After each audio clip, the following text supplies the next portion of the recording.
सरकार के ऊपर आरोप लगाना चाहता हूं कि सिर्फ और सिर्फ भाजपा सरकार के इस मजबूत हाथों, सत्ता के अहंकार में लिप्त मजबूत हाथों के संरक्षण की वजह से पुलिस और प्रशासन के सरकारी तंत्र ने प्रदेश की विधानसभा देवली उनियारा के गांव समरावता में रात के समय संपूर्ण गांव में बिजली कट करके मीटिंग कर रहे लोगों के ऊपर लाठियां चलाई, गोलियां चलाई, आंसू के गोले दांगे और उनके वाहनों में आग लगाई, जिस कारण आगजनी हुई। और उस आगजनी में माननीय अध्यक्ष महोदय, जो जानवर घर में बंधे हुए थे वो भी आग की लपटों में भस्म हो गए। महिला, बच्चों और निर्दोष लोगों के घरों में घुसकर मारपीट की, ज्यादती की, बदसलूकी की, उनसे छेड़छाड़ करी। कोई अपनी जान बचाने के लिए तालाब में कूदा, कोई अपनी जान बचाने के लिए छत से कूदा।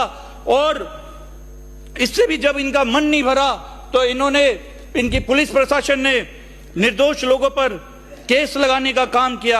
आज उस गांव की मां रो रो कर अपने बच्चों के लिए न्याय और इंसाफ की गुहार लगाती है। मैं कहना चाहता हूं कि सिर्फ और सिर्फ एक पेड़ मां के नाम, लाडली बहन जैसी बड़ी बड़ी बातें करके मां और बहन के नाम की राजनीतिक रोटियां सेक कर यह सरकार सिर्फ और सिर्फ राजनीति करती है। मैं कहना चाहता हूं कि महामुहिम आप अपने अभिभाषण में कह रहे हैं कि सरकार राजस्थान को सुरक्षित और भयमुक्त प्रदेश बनाने के लिए संकल्पित है।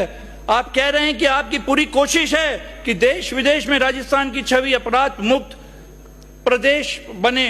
क्या ये कृत्य अपराध की श्रेणी में नहीं आता है? मैं पूछना चाहता हूं। मुझे कहने में ये कोई संकोच नहीं है कि सरकार ने, पुलिस ने और प्रशासन ने इस समरावता गांव को जलियांवाला बाग बनाने में कोई कसर नहीं छोड़ी। वो तो गनीमत है कि किसी की जान नहीं गई, वरना जरूर प्रदेश को पूरा देश और विदेश जलियांवाला बाग की तरह जानता। मैं पूछना चाहता हूं कि पुलिस प्रशासन को यह अधिकार और आदेश किसने दिए, किसके संरक्षण से यह संभव हुआ? जिस प्रकार इस घटना को अंजाम दिया गया उससे यह प्रतीत होता है कि एक सोची समझी साजिश के तहत किया गया षड्यंत्र था। जहां ग्रामवासी मांग कर रहे थे कि जो हमारा नुकसान हुआ है उसकी एवज में हमें 2 गुना मुआवजा दिया जाए। मुआवजा तो दूर, इस सरकार ने उस पुलिस प्रशासन पे जिस पे बहुत बड़े गंभीर आरोप लगे हैं उसी को जांच दे दी और उस पुलिस प्रशासन ने निर्दोष लोगों के ऊपर केस लगाने का काम किया, उनका भविष्य खतरे में डालने का काम किया। और यह स्वाभाविक है कि ग्रामवासियों का इस प्रकरण में जांच कर रहे संभागीय आयुक्त से पूरी तरह विश्वास उठ चुका है।